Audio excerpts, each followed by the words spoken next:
the medical evaluation on file speaks for itself. That's what the judge said, looking past me like I wasn't even in the room, 30 seconds after my own nephew nodded his head, and agreed that I, Douglas Renner, 81 years old, could no longer be trusted to run my own life. I stood up once during that hearing and said I could still balance my own checkbook, still choose my own doctor, still decide for myself whether I wanted to keep living in the house I built with my late wife's hand in every decision.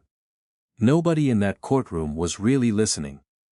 Within 40 minutes, a stranger named Marjorie Vance walked out of that building with total legal control over my money, my home, my medical care, every decision in what was left of my life.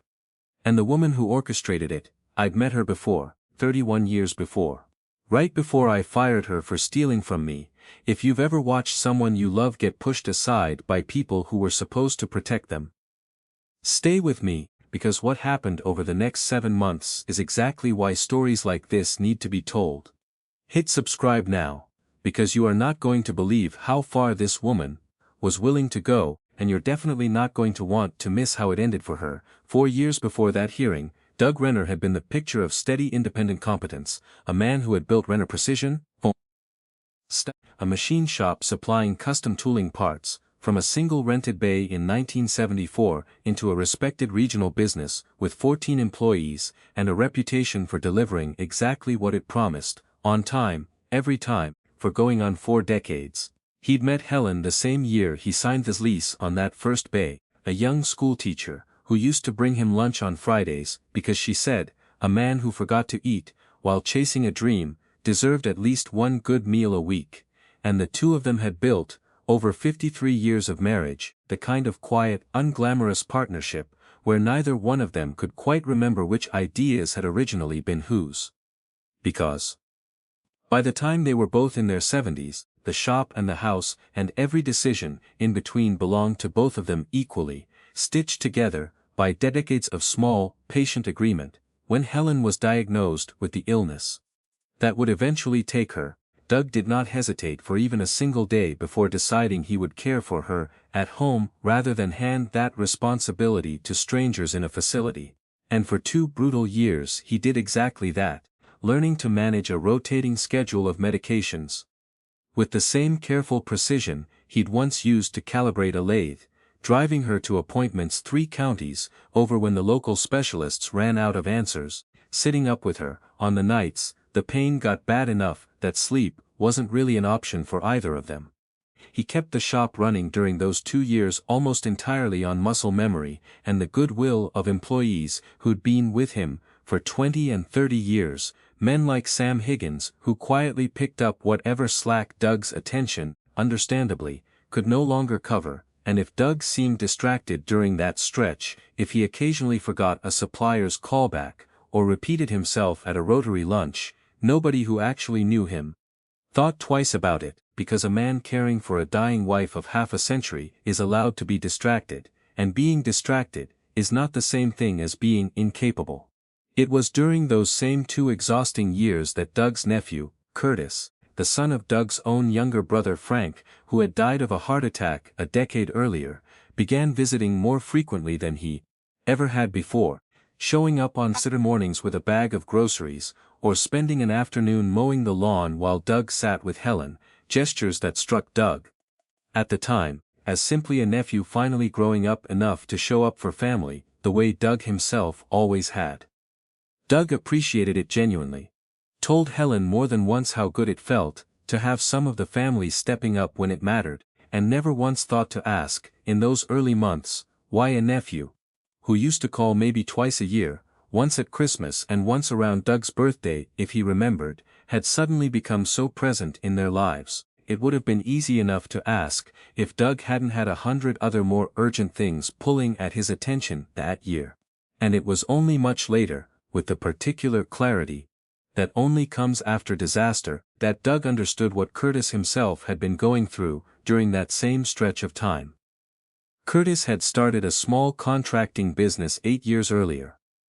Residential renovations mostly, kitchens and bathrooms and the occasional deck, and for the first several years it had done reasonably well, enough to support his wife and 2 kids in a modest split level on the other side of town.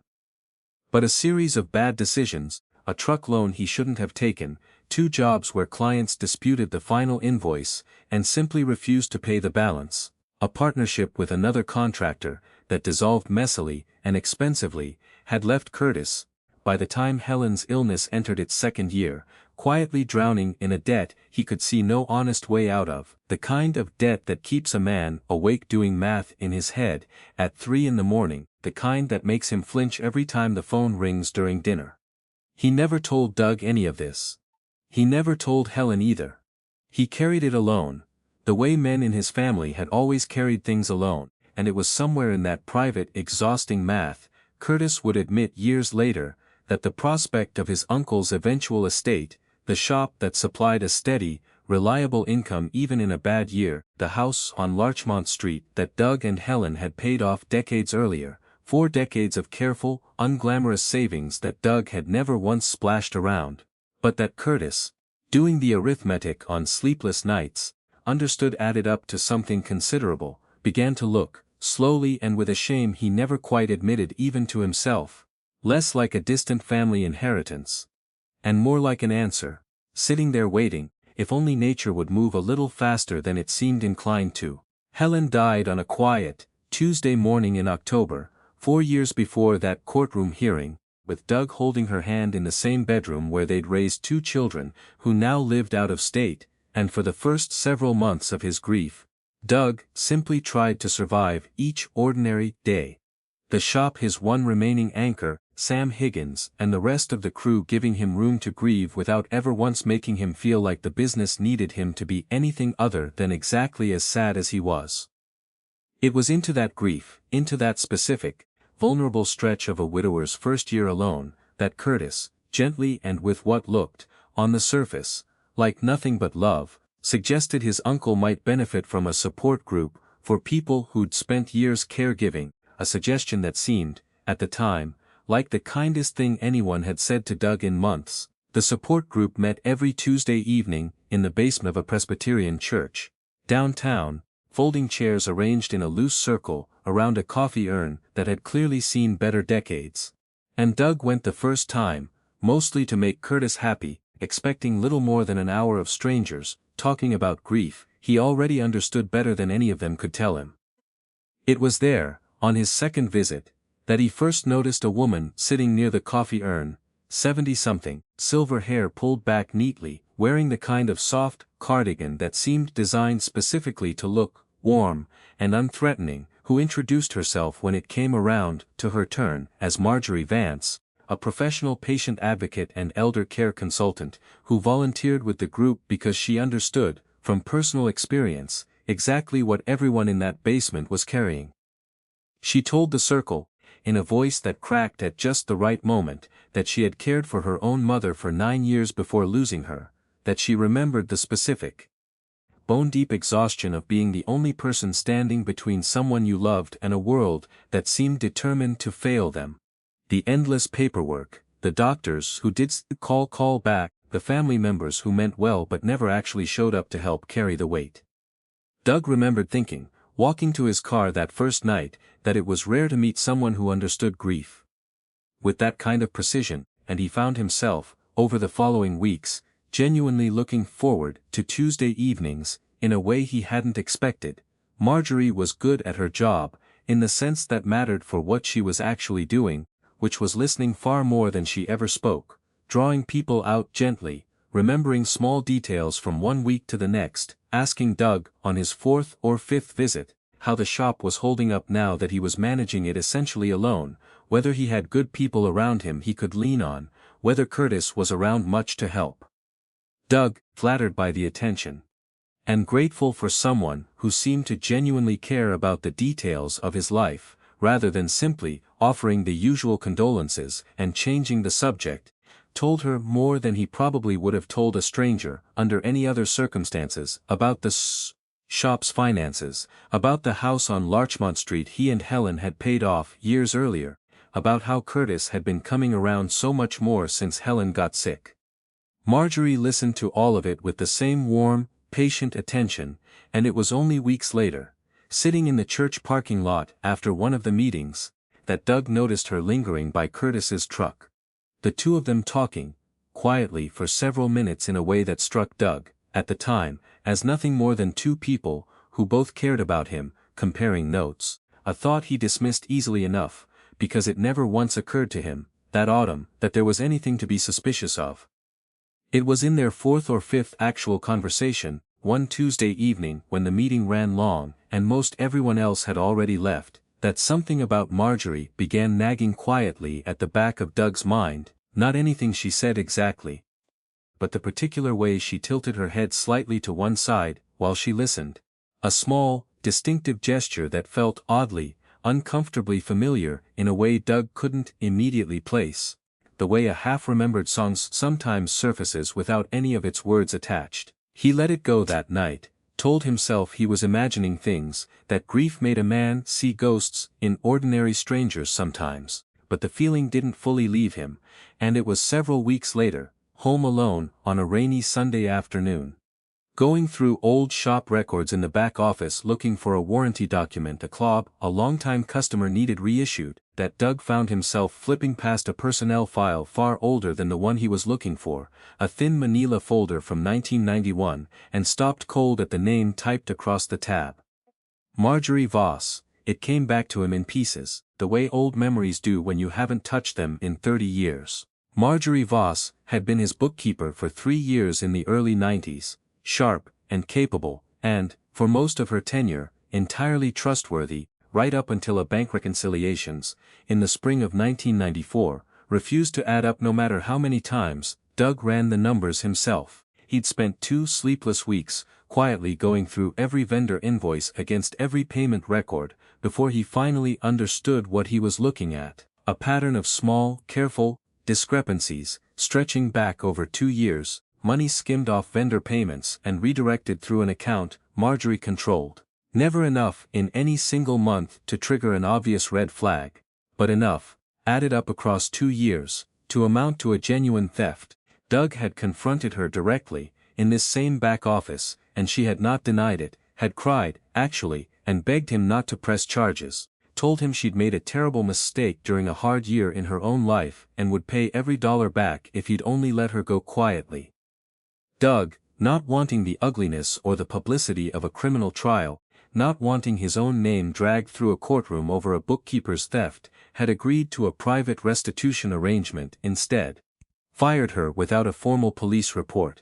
and told himself, in the years since, that he'd handled the whole ugly business with as much decency as the situation allowed. What Doug did not know, sitting in that back office 31 years later, staring at her old employee file, was that Marjorie Voss had remarried twice since then, first briefly and then to a man named Harold Vance, whose surname she'd kept long after that marriage too ended,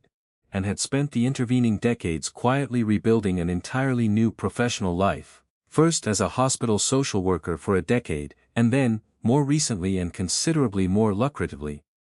as something the state licensed as a professional guardian, a role built by law to protect vulnerable people, exactly like the man whose own machine shop she'd once quietly robbed. Doug sat with that old personnel file for a long time that rainy Sunday afternoon, turning the discovery over in his mind, trying to decide what, if anything, he should do about it. Part of him wanted to confront Marjorie directly the following Tuesday. Stand up in front of the whole support group if he had to, and ask her outright why she'd never once mentioned, across months of warm conversation, that she used to work for him, that she used to steal from him. But another part of him, the same careful, patient part, that had built a business from a single rented bay decades earlier, told him to wait, to watch a little longer before he tipped his hand, because something about the whole situation, the coincidence of her reappearing in his life at exactly this vulnerable moment, felt too large and too strange to simply confront head-on without understanding it fully first. He never got the chance to decide, because it was that same week, before Doug had settled on what to do, that Curtis called him with what he described as good news. Marjorie had offered, out of the kindness of her heart and free of charge, to help Doug get some of his affairs in better order. Now that he was managing everything alone, just some basic paperwork, some planning for the future, nothing to worry about. What Doug did not know, and would not understand for many months, was that Marjorie had spent the previous decade building something considerably more organized and considerably more dangerous than a simple pattern of bad luck. She had cultivated, quietly and patiently, a working relationship with a semi-retired physician named Dr. Aldous Kemp, a man in his own 70s who had let his once respectable practice dwindle down to a handful of appointments a week, supplementing a modest pension with what he described to colleagues as consulting work, but what actually amounted to a standing arrangement. Whenever Marjorie identified a family situation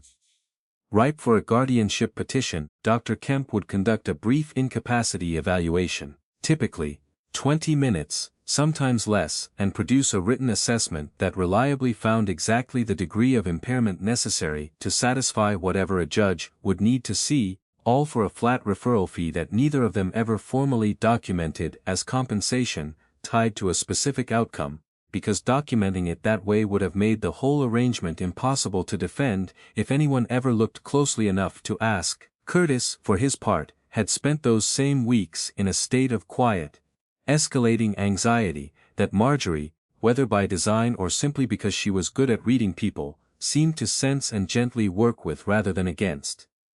She never once, in any conversation Curtis could later recall clearly, told him outright that his uncle was incompetent, or that he ought to seize control of Doug's finances. She was far too careful, far too experienced for anything that blunt. Instead, over coffee meetings that started as check-ins about Doug's well-being, and gradually became something else entirely, she asked Curtis pointed, sympathetic questions. Had he noticed his uncle repeating himself lately, forgetting things he used to remember easily, seeming a little more overwhelmed by paperwork than he used to be?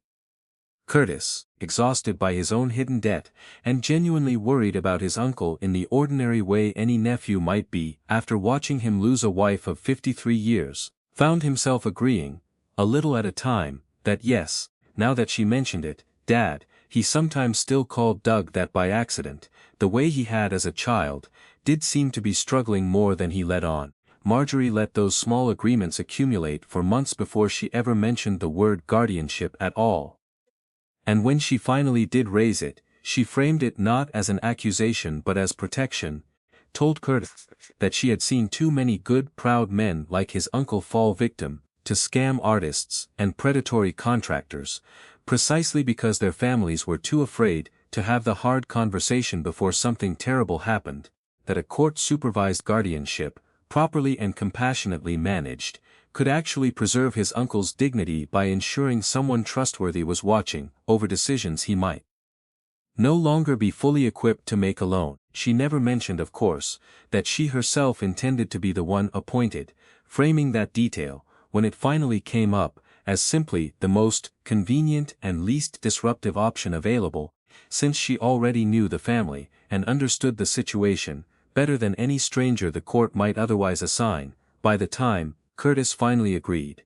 8 months after Helen's funeral, to file the petition, he had convinced himself so thoroughly of the story Marjorie had patiently built around him that he genuinely believed, walking into that courthouse, that he was protecting his uncle rather than betraying him. Doug, for his part, received the court papers at his own front door on an otherwise ordinary Thursday afternoon, and stood in his own doorway reading them twice before the words fully registered.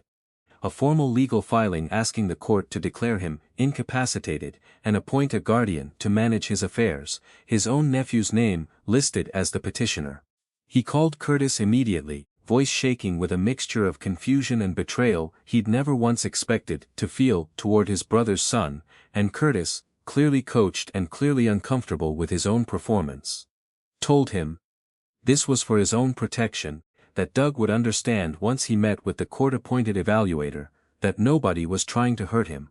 6 weeks later, Doug sat through Dr. Kemp's 20-minute evaluation, tired, grieving, and increasingly frightened by a process he did not understand, answering questions curtly, and getting 2 dates wrong, under obvious stress, exactly the kind of ordinary bad day that would read, on paper, considerably worse than it actually was, and basically the outcome Marjorie, watching quietly from the corner of the room, under the guise of a supportive family friend,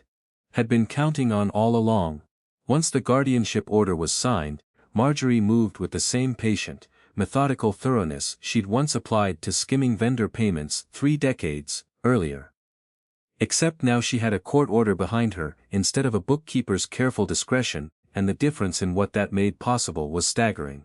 Within the first 2 weeks, she filed the necessary paperwork to take control of every bank account Doug held,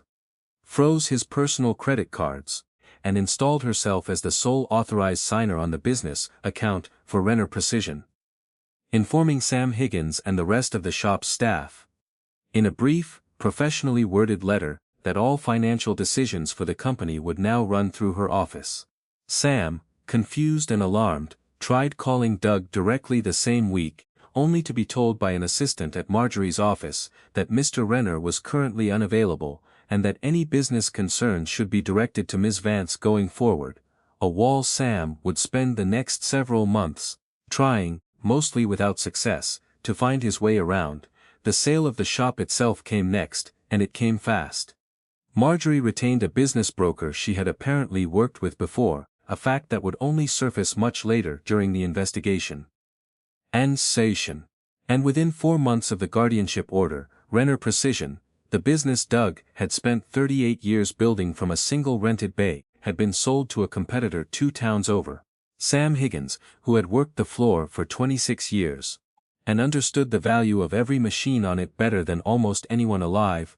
was not consulted on the sale price, was in fact not consulted at all, and when he finally saw the closing documents, months later through Nora Ellison's discovery process,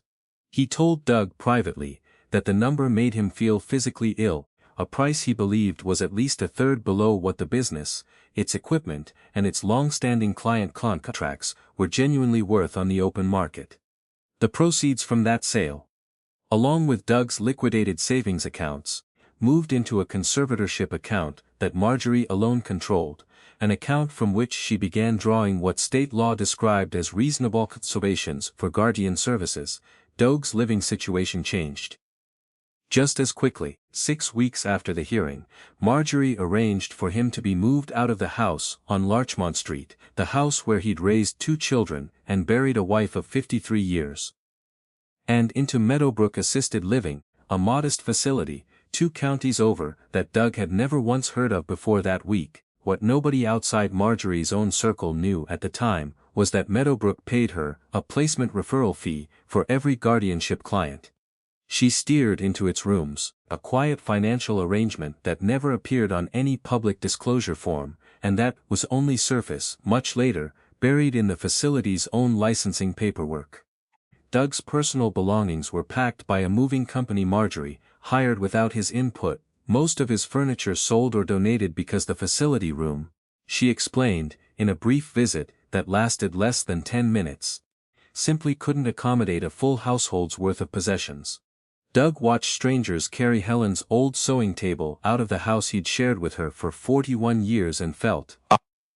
he would later say, a grief almost as sharp as the one he'd felt the morning she died. The isolation came next, and it was, in its own quiet way, the cruelest part of the entire scheme. Marjorie instituted a visitor policy at Meadowbrook that required advance approval for anyone outside Doug's immediate family, citing his need, on paper, for a calm and low-stress environment free from what the policy vaguely described as potentially agitating influences. In practice, this meant Sam Higgins, denied approval twice without explanation, could not simply show up and see his old boss the way he once could have. It meant the men from the Machinists' Union Hall, who'd known Doug for 30 years, the people most likely to take one look at him and immediately understand that nothing was actually wrong with his mind, found themselves quietly and bureaucratically shut out. Curtis, meanwhile, visited regularly, dutifully, his name appearing in the facility's official visitor log, week after week, a record that, examined on paper, by anyone reviewing the guardianship's compliance, painted the picture of a family working together in Doug's best interest, warm and present and appropriately involved, exactly the narrative Marjorie needed the paperwork to tell. Doug spent those first months at Meadowbrook, in a state he would later describe as the closest thing to genuine despair he had experienced in 81 years of living, worse in its own particular way than even the years of watching Helen decline, because grief, terrible as it had been, had never once made him doubt his own mind. This did. Sitting in a facility common room day after day, cut off from his shop, his house, and most of the people who actually knew him well enough to see the truth, Doug found himself, in his weakest moments late at night, actually wondering whether the family who had engineered all of this might somehow be right, whether he really was becoming the confused, incapable, old man Dr. Kemp's evaluation had described on paper. It was a particular kind of psychological cruelty that Marjorie, whether by careful design or simply years of practiced instinct, understood better than almost anyone, that the fastest way to keep a competent man from fighting back was not to restrain him physically, but to slowly, patiently convince him that fighting back was something he no longer had the right, or the mind, to do. It was Sam Higgins who finally cracked the isolation Marjorie had so carefully built, though it took him the better part of 4 months of quiet, frustrated effort to manage it. Denied formal visitor approval twice, told each time by a facility administrator that Ms. Vance's office had not authorized the request, Sam finally drove out to Meadowbrook on a Sunday afternoon under the guise of visiting an old Union Hall named Pete Larkin, who genuinely did live in the same building, a small deception Sam felt guilty about but justified to himself as the only door still open. He found Doug sitting alone in the facility's small common room, thinner than Sam remembered, grayer, wearing a cardigan that wasn't his own, and for one terrible second Sam wondered if the family had been telling the truth after all. If the man in that chair really had slipped somewhere, Sam could no longer reach him. Then Doug looked up, and the recognition that crossed his face, sharp and immediate and unmistakably furious, told Sam everything he needed to know. "Sam," Doug said, gripping the arms of his chair like a man trying not to shout, "get me out of this, not out of the building. Out of this. All of it." They had perhaps 15 unsupervised minutes before an aide, polite but clearly following instructions, mentioned that Pete usually rested around this time, and perhaps Sam's visit should wrap up. In that window, Doug talked fast and low, telling Sam about the shop sale, a detail Sam already suspected but hadn't had confirmed, about the frozen accounts, about the visitor restrictions, about Marjorie Vance and the 31-year-old personnel file Doug had found in his own back office, weeks before the guardianship hearing, a detail Sam hadn't known at all and that made his jaw tighten in a way Doug recognized from decades of watching the man react to bad news on the shop floor.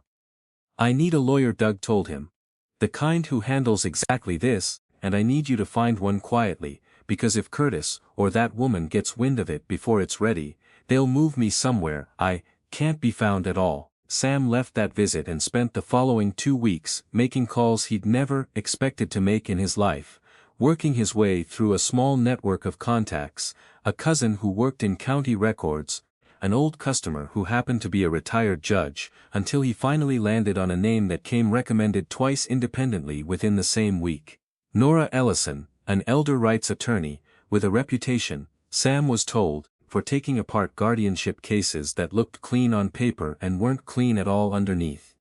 Nora took the case after a single meeting with Sam, in which he laid out everything Doug had told him, with the same careful, methodical precision he'd once used tracking inventory on the shop floor, and her first move, once formally retained through the narrow legal authority the guardianship order, still technically allowed Doug to exercise regarding his own legal representation, was to request an entirely independent capacity evaluation, this time from a geriatric neuropsychologist, with absolutely no professional connection to Dr. Kemp or to Marjorie's network. That evaluation took the better part of a full day, rather than 20 rushed minutes, hours of memory testing, reasoning exercises, and conversation, and it concluded, in careful, thorough clinical language, that Douglas Renner demonstrated cognitive function entirely normal for a man of his age, with memory, judgment, and reasoning abilities well within the range required to manage his own financial and medical affairs independently. Nora read that report, twice, sitting in her office with Sam Higgins, across the desk from her, and told him this was exactly the thread she needed, because a report this clean, standing in direct contradiction to Dr. Kemp's original evaluation, meant one of two documents was simply wrong, and Nora intended to find out, methodically and on the record, exactly which one and exactly why. From there, the investigation moved quickly.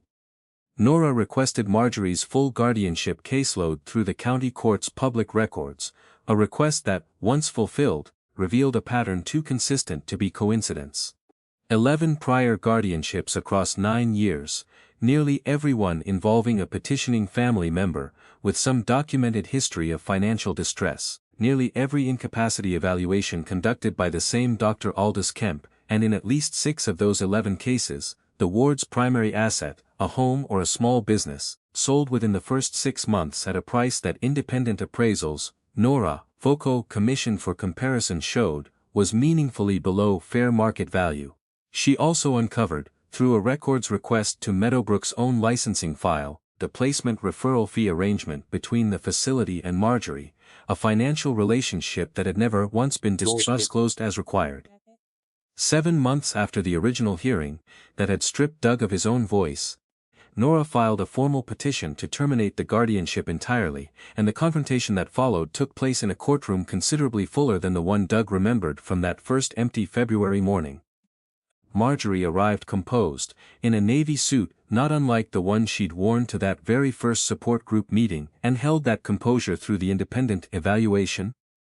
Through the pattern across 11 prior cases, through the undisclosed facility fees, right up until Nora produced the 31-year-old personnel file from Renner Precision, showing that Marjorie Vance had once been Marjorie Voss, terminated for embezzlement in 1994. Doug watched her face as the judge examined that document, and understood, finally and completely, that he was looking at the exact same expression she'd once worn across his own desk 3 decades earlier, explaining away a discrepancy in the ledgers with the same unshakable, practiced confidence that had this time finally run out of road.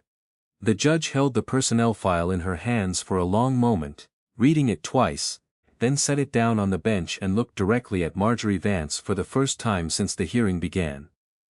"Ms. Vance," she said. "Did you recognize Douglas Renner when his nephew first approached you about this guardianship?" The courtroom went very quiet. Marjorie's attorney shifted beside her, clearly caught off guard by the direction of the question, and for several long seconds, Marjorie simply sat with her hands folded on the table in front of her, the same composed posture she'd held through the entire proceeding finally beginning to slip. When she finally answered her oakbot came out smaller than anyone in that room had heard it before. Smaller than the warm, reassuring voice she'd used in a church basement years earlier, smaller than the confident voice she'd used explaining away a discrepancy in a ledger 3 decades before that. "Yes," she said. "I recognized him immediately." Nora did not let the moment pass without pressing further, and asked whether Marjorie had disclosed that prior relationship to the court, to Dr. Kemp, or to Curtis Renner, at any point before or during the guardianship proceedings. Marjorie admitted she had not. When Nora asked why, Marjorie was quiet again, longer this time, and then said something that would end up quoted, in one form or another, in nearly every subsequent filing related to the case, that she had told herself, across many months of what she called careful, professional work on Doug's case, that whatever satisfaction she felt watching the Renner estate finally answer for what she still privately believed, 30 years later, had been an unfair firing, was simply an unrelated coincidence. A private feeling that had nothing to do with her professional judgment, rather than what Nora argued to the court it actually was, the entire quiet engine underneath everything Marjorie had built. Nora then walked the court through the numbers, methodically, one by one, the way Doug himself might once have walked a customer. Through a quote, for custom tooling parts, 11 prior guardianships across 9 years, 6 of those 11 ending in asset sales, homes and small businesses, within 6 months of the guardianship being granted, each one appraised, after the fact and independently, at meaningfully below fair market value. A referral fee arrangement with Meadowbrook Assisted Living that had never once appeared on any required disclosure form. An arrangement that, over the previous 3 years alone, had paid Marjorie's practice more than $40,000 in placement fees tied directly to the number of guardianship wards she steered into the facility's rooms. And Doug's own case specifically, a business sold within 4 months at a price, independent appraisal, now valued at roughly a third below fair market, guardian fees totaling nearly $31,000 drawn from Doug's liquidated savings within the first 4 months alone, itemized across dozens of small administrative tasks. That, when Nora's own paralegal cross-referenced them against actual documented hours, showed clear and repeated overbilling. Dr. Kemp's own evaluation came under similarly precise scrutiny.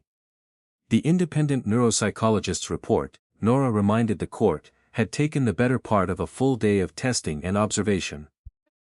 Dr. Kemp's evaluation, the one that had triggered the entire guardianship, had lasted 22 minutes according to his own billing records, and had reached its conclusion of significant cognitive impairment, based primarily on Doug getting 2 dates wrong and answering several questions, curtly, during what Nora described, without much exaggeration, as the worst possible 22 minutes to evaluate a recently widowed man who had just been told, essentially, that his own family believed he'd lost his mind. Doug sat through all of it at the plaintiff's table, beside Nora, hands folded, saying nothing until the judge, near the end of the proceeding, asked if he wished to address the court directly. He stood, slowly, the same way he'd once stood in that first hearing 7 months earlier, only to be told the medical evaluation spoke for itself, and this time the room actually listened.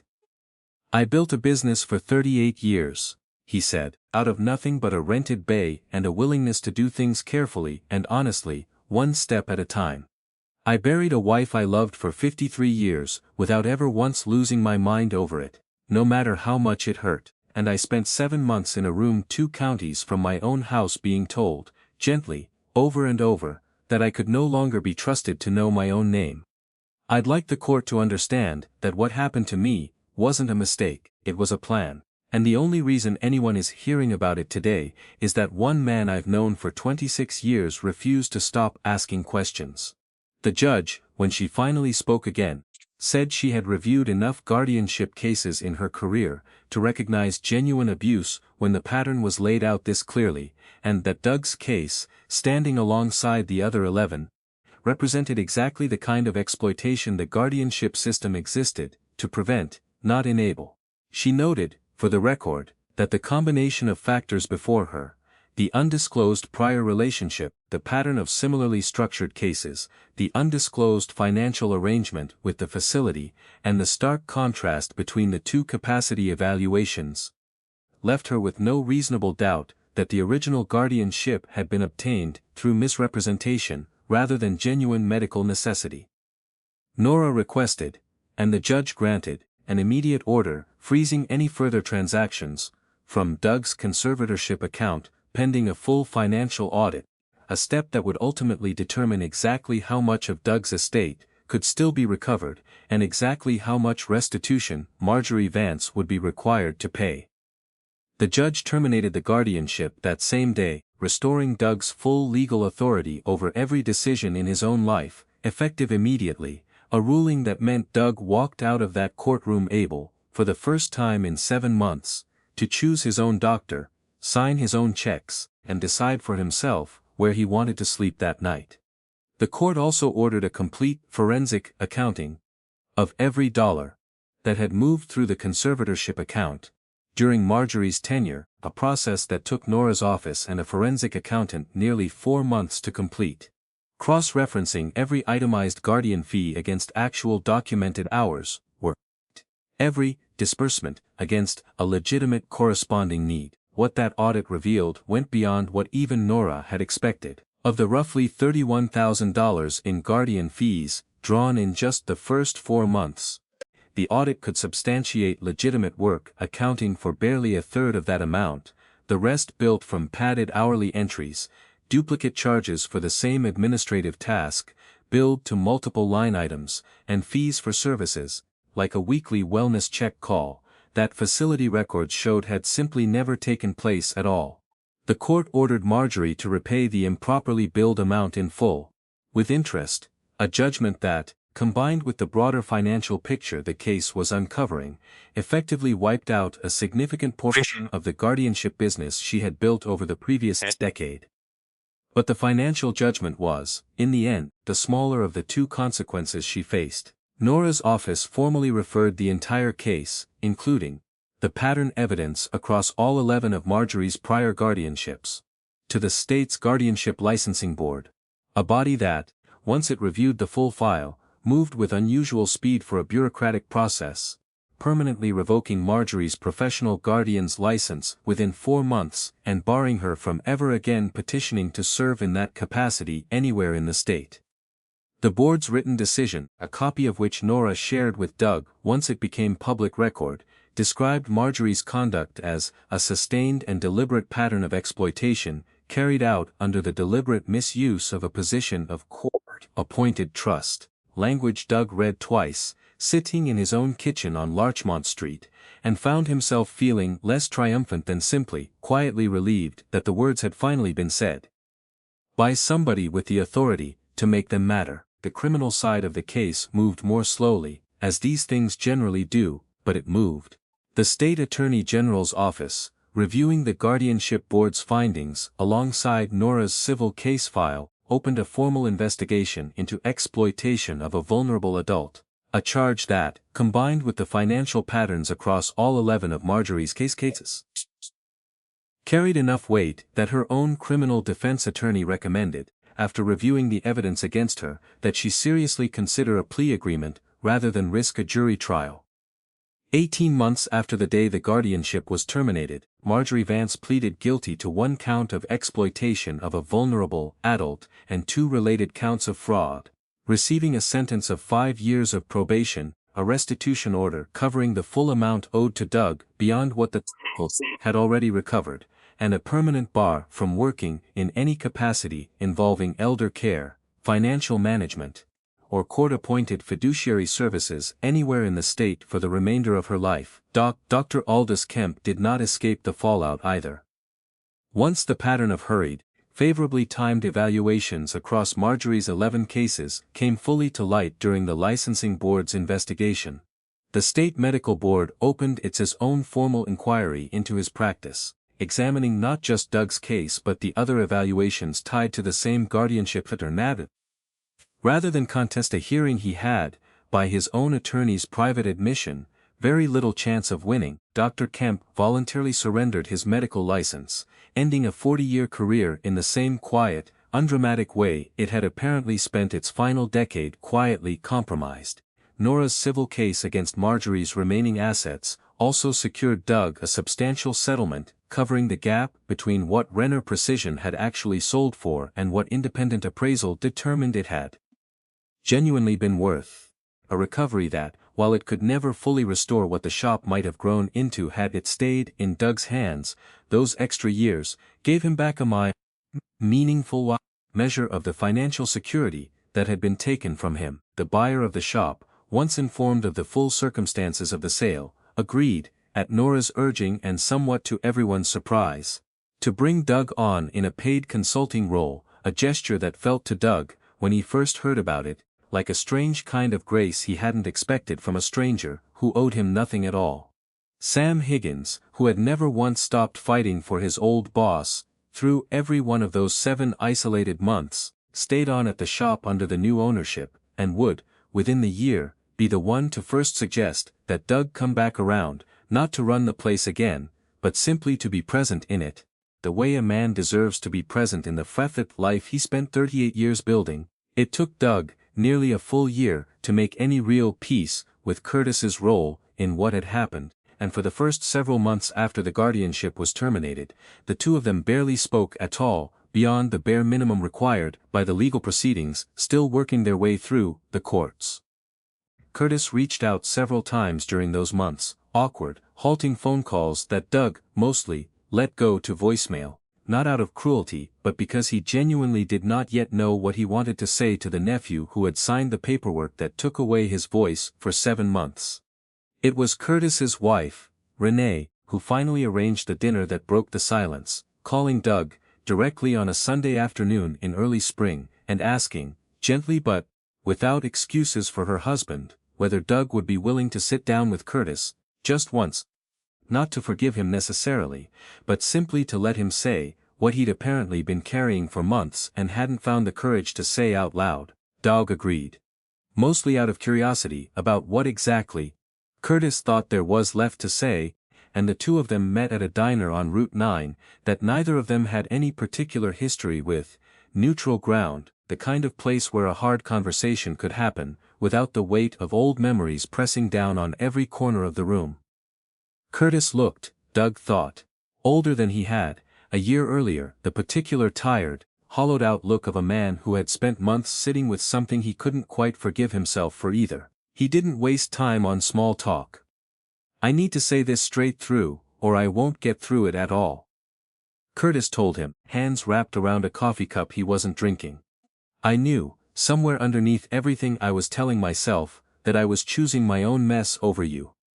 Marjorie made it easy to believe I was protecting you, and God help me, some days I actually believed it. But watching you sit in that second courtroom, calm and sharp, and completely yourself, the same way you've always been, I understood I'd spent 7 months telling myself a story so I wouldn't have to look at what I was actually doing.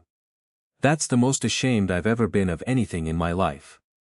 Doug sat with that for a long moment before answering, turning his own coffee cup slowly on the table between them. I believe you, he said finally. I've had a long time to think about how a person's fear gets shaped into something that feels like love, right up until it costs somebody else everything. I don't think you set out to hurt me, Curtis. I think you were drowning, and a very patient, very skilled woman showed you a rope that happened to be tied around my neck instead of yours. Curtis flinched at that, visibly, and Doug let the silence sit there for a moment before continuing, more gently. I'm not going to pretend the last year didn't happen. I'm not going to pretend I trust you the way I used to, not yet, maybe not for a long while. But I buried your father 10 years ago, and I made a promise to him, standing at that grave, that I'd look out for his boy. I intend to keep trying to figure out what that looks like now, if you're willing to do the slow work of earning something back. What followed over the next several months was not any single dramatic reconciliation, but a series of small, deliberate efforts on both sides. Curtis began coming to Larchmont Street on Saturday mornings again, the way he had years earlier before any of this started, except now the visits came with an honesty that had never quite been there before.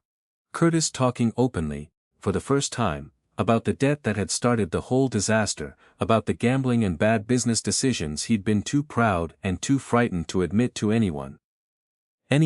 Working with a financial counselor Doug quietly helped him find, rather than simply handing him money to make the problem disappear the easy way. Doug, for his part, found himself, somewhat to his own surprise, grateful for the ordinary rhythm of those Saturday mornings returning, the lawn-mower running outside while he sat on the porch with his coffee, a small, unglamorous routine that had once meant nothing much to him, and now felt, after everything, like something worth protecting. Rennie played her own quiet role in the healing, inviting Doug to dinner every few weeks, whether Curtis initiated it or not, making sure Doug's grandnieces and grandnephews, who Doug hadn't seen much during the guardianship's worst months, kept showing up in his life the way children are supposed to show up in the life of an old man who has earned the right to watch them grow. It was nearly a year to the day after that diner conversation on Route 9, that Curtis, standing in Doug's kitchen helping him fix a stuck cabinet hinge, said, almost offhand, that he'd started making small payments toward Doug's legal costs. Not because Doug had ever asked him to, but because he needed, in his own words, to feel like he was actually rebuilding something, rather than just being forgiven for free. Doug didn't argue with him about it. He understood, better than most men his age, that some kinds of trust only come back the slow way, one honest Saturday morning at a time, and that a nephew willing to do the slow work was worth considerably more, in the end, than one who simply wanted the guilt to disappear. Doug moved back into the house on Larchmont Street the following spring.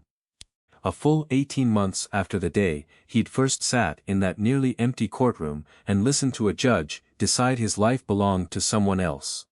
The house had sat mostly empty during his absence, and Doug spent the better part of a month simply walking through it, room by room, running his hand along the same banister he'd installed himself in 1979, standing for a long while, in the bedroom, where Helen had died, before he let himself fully believe he was actually home. Sam Higgins came by often that first spring, sometimes to help with small repairs the house had needed, during the year it sat empty. Sometimes just to sit on the porch and talk, and it was Sam, on one of those quiet evenings, who first raised the idea that Doug might consider coming back to the shop, not to run it, not even really to work in the traditional sense, but simply to be present, to walk the floor once a week and let the new owner and the younger machinists benefit from 38 years of accumulated knowledge that didn't need to disappear. Just because a court had once decided, wrongly, that Doug's mind couldn't be trusted with it anymore, the new owner, a man named Ted Marchetti, who had bought Renner Precision without ever knowing the full circumstances of how quickly and how cheaply it had come to market, was, once informed of everything Nora's investigation had uncovered, genuinely troubled by what he'd unknowingly been part of, and offered Doug a modest paid consulting arrangement without much hesitation at all. Telling him, the first day, Doug walked back onto that familiar floor, that a shop built on 38 years of Airful standards deserved to keep that man's voice in the room for as long as he was willing to give it. Doug found himself, that first week back, standing at the same workbench near the back wall, where he'd once taught Sam Higgins how to read a micrometer, decades earlier, and felt something settle in his chest that had been unsettled since the morning that sheriff's adjacent notice, that guardianship petition, had first landed at his front door. The legal aftermath continued unwinding slowly in the background of that quieter, steadier life, restitution payments arriving from Marjorie's diminished assets on the court-ordered schedule. The state guardianship board using Doug's case, alongside the other 11 it uncovered, to push through a set of reforms requiring more rigorous, independent review of incapacity evaluations and mandatory disclosure of any prior relationship between a proposed guardian and the person they sought to control. Nora Ellison, invited 18 months later to testify before a state legislative committee reviewing guardianship reform, asked Doug if he would be willing to submit a written statement describing what those 7 months at Meadowbrook had actually felt like from the inside. And Doug, who had spent most of his 82 years avoiding anything that resembled public attention, surprised himself by agreeing, sitting down one evening at his own kitchen table, and writing, in his own plain, unpolished hand, that the cruelest part of the entire ordeal had never been the money, considerable as it was, but the slow, patient work of being told, gently, and repeatedly, by people with official authority, that his own judgment could no longer be trusted, and how close that quiet, bureaucratic cruelty had come to convincing him it might even be true. On the first anniversary of moving back into the house, Doug sat that evening in Helen's old chair by the window, the same chair he'd sat in 1,000 evenings before any of this began, and found himself talking to her out loud, the way he still, sometimes did when the house was quiet around him. He told her that they hadn't managed to wait him out after all, that the shop still stood, that the house still stood, that Curtis was slowly, patiently, earning back something neither of them had expected to survive, and that whatever years he had left, however many or few they turned out to be, he intended to spend them exactly as he pleased, in the house they'd built together, making his own decisions about his own life, one steady, ordinary day at a time, the way he always had before anyone thought they had the right to decide otherwise. The real lesson of what happened to Douglas Renner was never really that family can't be trusted, because in the end it was family, in the form of a nephew slowly finding his way back to honesty, and an old friend who refused to stop asking questions, that ultimately brought him home.